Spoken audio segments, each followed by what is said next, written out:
England, North Yorkshire, 1871. Deep within a forest near Whitby stands a stone manor locals still call the Abbott's house.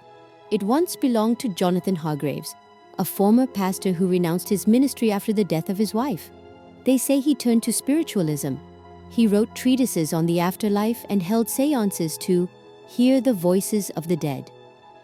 One day, his personal journal was handed over to the police. Inside were strange passages.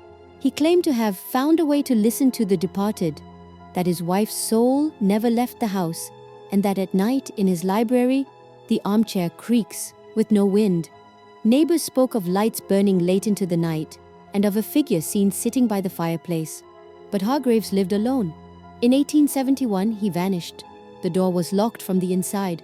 The fire still burned in the hearth, but the man was gone.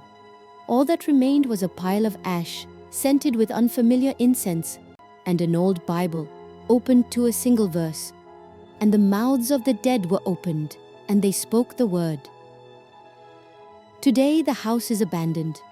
The forest has nearly swallowed its walls, but urban explorers who ventured in claim to have found an old camera in the attic. The final photo? An empty room, and a figure in the armchair staring straight into the lens. A legend? The Hargraves case does appear in official police archives. He is still listed as a missing person. His journal is stored in the Whitby Library, though several pages have been torn out. One lone note remains in the investigator's report.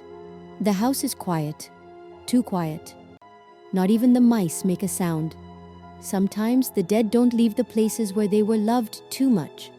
And if you hear a voice calling out from the silence, don't answer. If stories like this echo something deep in you, follow. The past isn't always dead. Sometimes it just waits for night to fall